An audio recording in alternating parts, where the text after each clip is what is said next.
I was trying to tell. Hold on a second. Let's do this. I was trying to tell a dream that I had this morning, except it's such a complex dream. So I'm going to try to summarize it as quickly as I can. It's not because I think the dream is a great story, actually. It's like typically dreams are messages to your subconscious, but this is just a storyline. So essentially, I was amongst a bunch of human beings, humans, wolves, elves, and lycanthropes, basically wolves that can turn into people. Yeah, they go the opposite direction. They're the top of the food chain kind of thing. And we're at a place called Celebration Village or Fertility Celebration Village, something like that. So as the parade moves out to the mountains where everyone celebrates, they either celebrates fertility or hopes of becoming pregnant, or celebrates that they've got pregnant with their people, their tribe. I have a disagreement coming into the parade because I noticed something about the wolves, the actual werewolves, that their pregnant, the pregnancy numbers amongst their group is through the roof.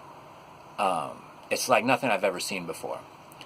And I mention it, and a human that turns into a wolf, a different kind, tries to edit my memory of having seen that, and he's sloppy about it. I force him.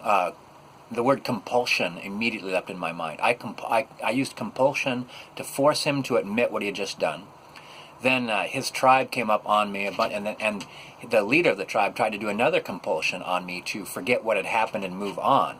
But since both of them had wronged me, their compulsions were weaker, and I was able to basically turn the tables on them. And at the time I was doing that, which basically kind of puts me in charge a little bit, gives them, they owe me a boon, so to speak, they owe me favors. The guy's lieutenant tries to take over his tribe and compulse me, so he's seeing the balance of power is shifting. I'll prove myself and take command at the same time. He couldn't do it.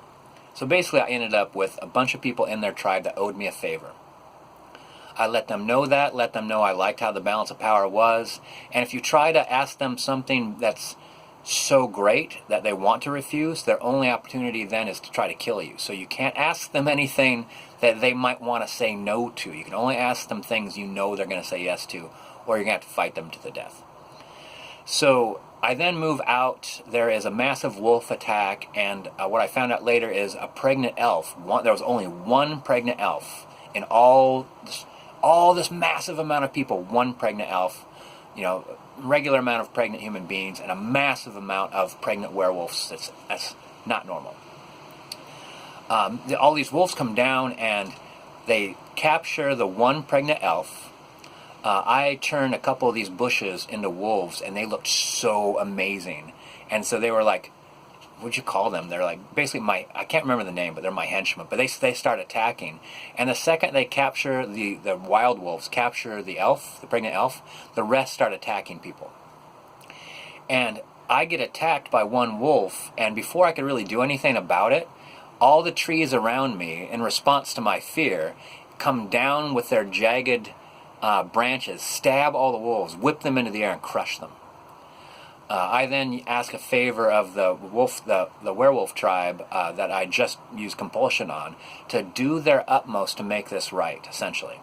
I then fly through the air, rescue the elf maiden, take her back to her people, and there I'm confronted by the leader of the werewolves. This guy's a monstrous human being.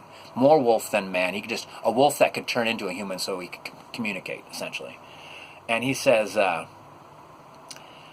he's like, I basically demand the truth to why that his people attacked our people, and suggested, because people had just tried compulsion on me, suggested that he not try to manipulate or lie to me. And he says, yes, we've created a massive wrong amongst your people, but you just accused me of potentially lying to you. So now we're even, Stephen. I won't kill you for suggesting that you might lie to me. And so now we're even for the abduction, everything we did, the harm that we caused, which is bullshit, of course, but that's how kings act. And he says, but I will show you our village, and that may answer your questions. So we go to the village, and that's what I see. I see is that their population had been dwindling, and that's why they were they combined with the human that turned into wolves as a kind of part of their group, just because their numbers were so low. But now their numbers were increasing astronomically, like never before seen. And so they were kind of like casting out these human beings that could turn into wolves. Like, you guys are a weak imitation of us. We only accepted you amongst our ranks because we were becoming weaker, but now we're becoming stronger, so you guys could leave. And then when I saw this, the leader turned to me and said, now that you've seen the situation, feel free to leave. And no, he said, you may go and feel free to run. Oh God, I forgot about the elf. The elf king or whatever, their leader, hold on a second. He gave me a tool. It goes over your hands like this, and it has a little dagger, kind of like a tooth that comes out here. And when you look at it, it communicates its name to you, and it was called Tooth and Nail. Now, this allowed me to turn into a wolf. And so when he said, you could leave now, feel free to run, I then morphed into a big wolf and just went straight through their crowd, and like all these people had to get out of my way or block me, and we'd fight. So basically, I pulled like kind of a little man's disease thing. It's like, yeah, you could kind of threaten me, but you did actually wrong. You are in the wrong, and so you could compound that by getting in my way, and then like we have to have a scuffle. Or you guys could act weaker, even though you're not, and get out of my way. So basically, I pulled a little man thing.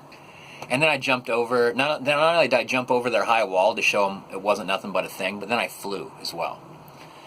And then the rest of the dream, that was the best part of the dream. The whole thing was fantastic. And then the dream kind of dissolved into that guy that was the leader of his pack, of the human beings that could turn into wolves, basically challenged me to a fight, like a symbolic fight, where I challenged him for leadership. I became his leader, and then he invited me, I could go into any of their dens. Now, something was happening, I didn't know what. But I could get access to these dens where I was supposed to see what was happening, but I didn't understand what was happening.